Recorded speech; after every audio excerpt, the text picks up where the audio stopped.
সারা ভারতে একমাত্র হাতে লেখা বাংলা ভাষার পত্রিকা তৈরি করে তাক লাগিয়েছেন গড়বেতার ছেলে আব্দুল্লাহ খান। পশ্চিম মেদিনীপুর জেলার গড়বেতাতে নিজের হাতে লেখা এবং নিজের আঁকা ছবি দিয়ে মাসিক পত্রিকা তৈরি করতে চলেছেন দ্বারকা গ্রামের ছেলে আব্দুল্লাহ। মধ্যবিত্ত বাড়ির ছেলে আব্দুল্লাহ বর্তমানে চন্দ্রকোনা রোডের গৌরব গুইন কলেজের ছাত্র। ছোট থেকেই ছবি আঁকার প্রতি প্রচণ্ড নেশা, লিখতেও পারত খুব সুন্দর। প্রতিবেদন লেখায় নেশা সব দিনের। দীর্ঘদিনের প্রচেষ্টায় সম্পূর্ণ হাতে লিখে রাজনৈতিক সংবাদ দূরে রেখে সমাজ সচেতনতামূলক খবরে ভর্তি করে হাতের লেখা পত্রিকা গড়ে তাক লাগিয়েছে আব্দুল্লাহ। তার মা বাবার কথায় ছেলেকে কখনো কোনো বিষয় জোর করা হয়নি। নিজের মতো করে নিজের নেশা, ইচ্ছে, স্বপ্নকে মেলে ধরতে উৎসাহ দেওয়া হয়েছে। ছেলে এখনও তাই করে। আব্দুল্লাহর কথায়, নিম্নবিত্ত বাড়ির ছেলে আমি, আর্থিক চাপ মাথায় নিয়ে প্রবল দৈন্যদশা নিত্য সঙ্গী করে এগিয়ে চলেছি। কখনো চালের দানা, কখনো মুসুরের ওপর ছবি এঁকে তাক লাগিয়েছে আব্দুল্লাহ। অঙ্কন প্রতিযোগিতায় সবসময় প্রথম হয়েছে আব্দুল্লাহ।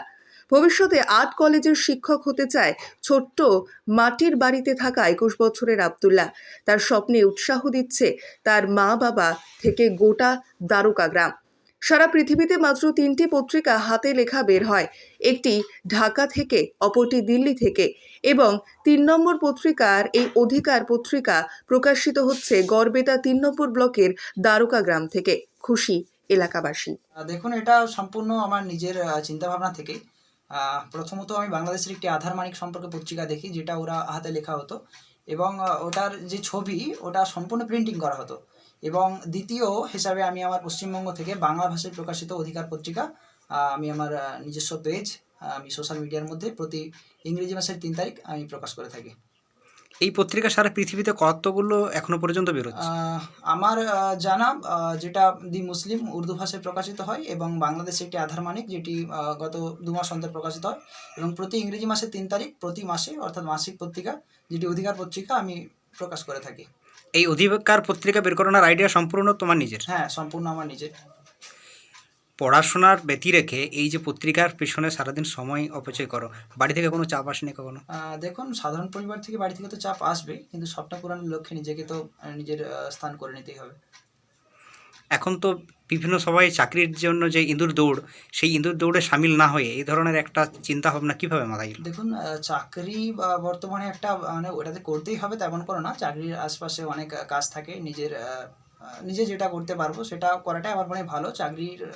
আমি চাকরি পছন্দ নয়, এক কথায়। সেই জায়গাটা ব্যতি রেখে হঠাৎ করে এই ধরনের একটা ইউনিক আইডিয়া কীভাবে মাথায় এলো? দেখুন, এটা তো আমি মনে করি যে বর্তমান সময়ে এই অধিকার পত্রিকা, হাতে লেখা সংবাদপত্র অনেকটাই যুবক এবং যুবতীদের মনে অনুপ্রেরণা যোগাবে। কারণ সংবাদপত্র হাতে লেখা, এবং সেটা সম্পূর্ণ হাতে লেখা এবং আঁকা সত্যি একটি অবিশ্বাস্যকর বলে আমি মনে করি।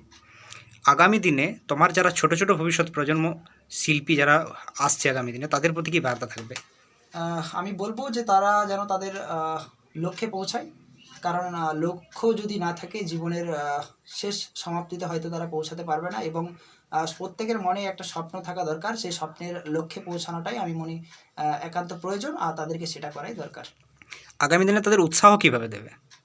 তাদের উৎসাহ বলতে পারি, দেখুন, তারা যেটা ভালোবাসে সেটার যাতে এগিয়ে যায় সেদিকে, তাদের পরিবারকে সেদিকে বিশেষভাবে আগ্রহী থাকতে হবে। এই তোমার পত্রিকাটা কতদিন ধরে বেরোচ্ছে? বিগত আমি 2 বছর ধরে এটা সোশ্যাল মিডিয়াতে আমি প্রকাশ করে আসছি। আগামী দিনে এই পত্রিকা সম্পর্কে তোমার লক্ষ্য কী আছে? আমি চাইছি এই পত্রিকাকে একটি ন্যাশনাল প্ল্যাটফর্মে নিয়ে যাওয়ার জন্য, সেই চিন্তা ভাবনায় আছে আবার। ঠিক আছে, তোমার নাম? আমার নাম আব্দুল্লাহ খান। আমি এখন